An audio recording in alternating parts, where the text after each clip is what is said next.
क्या आप TRE 4.0 के लिए तैयार हैं? अगर तैयार हैं तो हम लोग भी तैयार हैं बेस्ट फैकल्टी एंड सबसे बड़े सपोर्ट के साथ आप लोगों को शिक्षक बनाएंगे।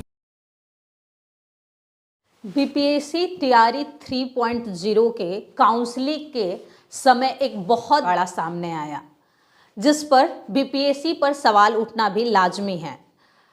बात ये हुई कि जो अभ्यर्थी अपने प्रमाण पत्र की जांच कराने के लिए काउंसलिंग सेंटर गए थे, वहां पर कुछ समय पश्चात कुछ विद्यार्थी वहां से भाग निकले।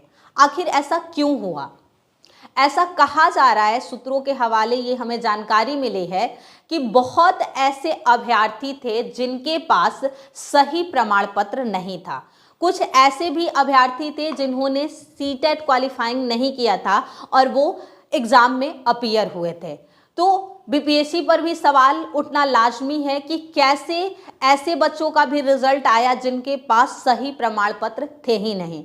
और यही वजह है कि जब काउंसलिंग बड़े ही कार्रवाई से की जा रही थी इस बार, तो कुछ बच्चों ने आने पर सिग्नेचर तो किया था कि वो वहां उपस्थित हुए हैं, लेकिन जैसे ही उनके नाम को पुकारा गया, अनाउंस किया गया उनका नाम, उनमें से कई ऐसे अभ्यर्थी वहां पर नहीं उपस्थित थे बाद में।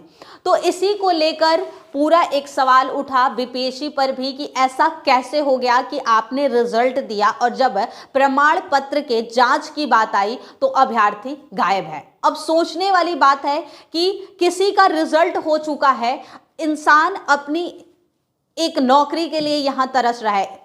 इतनी बेरोजगारी है भारत में कि हर कोई चाह रहा है कि अरे कुछ ना कुछ जो है हमारे पास जो है एक नौकरी हो जाए, और जब काउंसलिंग का समय आया तो गायब। तो ये सवाल उठना जो है अब लाजमी है।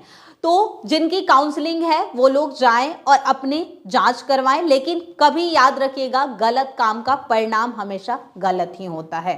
तो इसलिए हमेशा सच के साथ चले और सही रास्ते की तरफ बढ़े। धन्यवाद।